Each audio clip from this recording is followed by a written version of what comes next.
Ya pemirsa, terima kasih Anda masih bersama kami di Lansak. Kita sudah ada di segmen terakhir. Kita juga mungkin masih ada kesempatan untuk pemirsa untuk berinteraksi kepada kami. Bisa menelpon ke sini untuk mempertanyakan mungkin tentang e-warung atau ingin membuka atau ingin berbelanja. Nah mungkin mewakili pemirsa juga nanti Pak Andi, ini masyarakat yang ingin memiliki kartunya, mungkin syaratnya seperti apa? Dari tadi mungkin belum terjawab seperti itu. Apakah harus KTP kah, kartu keluarga, kartu miskin, apa gitu yang dibutuhkan? Kalau itu beda, itu harus ke pangkal lagi ke ada namanya basis data terpadu. Jadi gini, yang kami layani sekarang adalah sudah existing yang penerima sudah PKH. Memegang. Oke. Gitu loh. Nah, kalau dia mau mendaftar menjadi peserta PKH dan seterusnya, itu harus dengan Pemda, dengan Dirjen Linjamsos yang tadi, itu baru bisa dapat menjadi anggota PKH. Jadi yang kita layani warung ini, itu memang yang sudah ada itu. Jadi tidak bisa ucuk-ucuk masuk ke sini gitu loh. Nah, masalah BDT ini itu memang ada prosedurnya. Jadi ada pemutahiran, kemudian pemutahiran datanya sudah jadi sejauh ini sudah seperti apa Pak? Yang paling akhir kita punya itu terakhir 2015. Data terakhir 2015. Kemudian ada beberapa bulan itu ada validasi, lalu diputuskan oleh Menteri pada bulan April, itulah basis data terpadu nasional. Oke. Nah sekarang ini setiap pemerintah daerah, setiap lembaga atau kementerian itu bisa minta data, itu memohon lalu diberikan data sesuai dengan peruntukannya. Jadi misalnya Kota Solo minta data, kita berikan data itu. Kemudian mereka berhak untuk memvalidasi kembali data yang ada, gitu.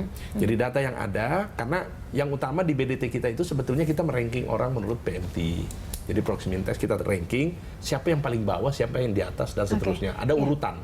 Pak Andi, ini bentuk kartunya seperti apa? Masyarakat juga tahu ada sekarang masyarakat yang memegang uang elektronik seperti itu, ada juga yang menggunakan kartu, ada kartu Bisa, ada kartu enggak. Jadi gini.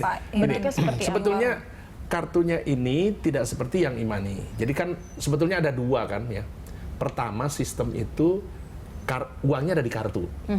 Kalau kartunya hilang, uangmu hilang. Nah, itu yang tadi disebut. Ada juga sistemnya tabungan, saving account. Jadi ada artinya orangnya datanya terdaftar di bank. Apanya pun hilang, kalau dia masih ingat namanya, masih ingatnya itu, masih ada tercatat di bank. Karena ini yang kita pilih. Oke. Kemudian ini tuh teknologinya ada pakai kartu atau pakai handphone. Handphone ada lagi yang nempel gitu, ada yang pakai SIM card yang dipakai jadi nomor telepon, nomor rekening. Nah, kita pakai yang ketiga lagi, ada di luar itu, yaitu web base. Di mana web base itu dasarnya adalah tanpa kartu, tanpa handphone, Anda bisa dilayani. Sekarang kalau bertanya, Pak, boleh nggak saya seperti orang kaya itu dapat notifikasi di handphone? Ya bisa, yang penting kamu punya handphone. Daftarkan nomornya ya? Nah, daftarkan nomornya. Boleh nggak saya juga ke ATM sana ngambil uang? Boleh, nanti kita terbitkan kartunya, gitu loh. Jadi artinya ini optional, tidak mengikat, gitu. Makanya kita pakai ini, karena kan masyarakat ini kan sangat bervariasi. Ada yang sudah biasa handphone, ada yang nggak pernah, nggak tahu handphone, yang ada kartu dan seterusnya. Baik, kita ke Pak Rizalwan, ini kan semangatnya memang memberdayakan masyarakat, memberikan bantuan kepada masyarakat. Tapi what next? Sampai kapan kalau Pak Rizalwan melihat ini? Kaitannya sustainability-nya dari program ini. Kalau saya lihat ada dua ya yang jadi catatan. Pertama memang tadi konsep tentang graduate tadi itu harus betul-betul dimonef Pak. Jadi ada monitoringnya. Jadi jangan sampai sistem banking yang dipakai untuk model transaksi elektronik ini cuma menjadi alat menerima uang bantuan selamanya. Nah, itu yang harus kita pastikan. Jadi pendamping-pendamping di lapangan harus bisa mengukur apakah memang mereka sudah layak untuk graduate. Untuk tidak lagi diberikan bantuan. Tapi nggak bisa tiba-tiba. Jadi masyarakat ini harus naik kelas lah. Harus naik kelas, harus lulus ya. Harus ada upaya yang mengarahkan mereka ke situ. Mentalnya harus dibangun. Di account tidak hanya terus diisi oleh dari pemerintah, tapi juga mereka bisa mengisi account mereka sendiri. Jadi harus diarahkan ya. Harus diarahkan. Nah, yang kedua, kalau konsep sustainability, saya kira gini. Ini sangat baik kalau bisa diintegrate Pak Andi dengan katakan di Undang-Undang Nomor 6 Tahun 2014 tentang desa, itu ada yang namanya Badan Usaha Desa.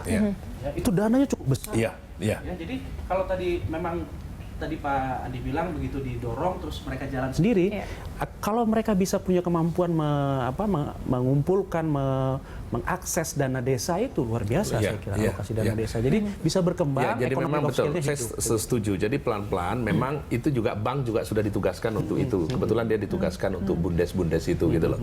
Jadi nanti dia yang mengaitkan gitu loh. Karena manajemen keuangan ini saya pikir serahkan ke bank yang paling bagus. Nah, saya kembali lagi yang tadi yang perlu kita pahami di sini. Sebetulnya ini kenapa Kube itu masuk, web ini masuk, ini sebetulnya untuk mensasar orang tuanya. Karena kalau PKH itu sebetulnya dia dapat bantuan karena anaknya, atau karena dia hamil, atau dia punya bayi, gitu loh. Sedangkan kalau program ini adalah orang tuanya, selama orang tuanya nggak dibantu, dia tetap miskin, tetap nggak ada perubahan gitu. Jadi memberi kesempatan pada orang tuanya supaya sudah bisa berkembang sendiri. Ya, otomatis kan dia dapat bantuan cash transfer. Kalau cashnya duluan, kubenya duluan, baru cash transfernya, dia makan kubenya itu, gitu loh. Baik, Pak Andi, terima kasih. Waktu kita juga terbatas. Semoga ini warung di Jakarta di Johar itu pertama dan akan muncul lagi warung lebih dan bisa dimanfaatkan oleh masyarakat lebih baik lagi. Terima kasih, Pak Andi. Terima kasih, Pak Salwan. Terima kasih. Ya, pemirsa, demikianlah Lunch Talk kali ini. Anda bisa mengirimkan informasi dan saran kepada kami lewat email di news@berita1.tv. Atau follow kami via Twitter, Facebook, dan YouTube. Nantikan Lunch Talk setiap hari pukul 13 sampai 14 waktu Indonesia Barat. Terima kasih. Sampai jumpa.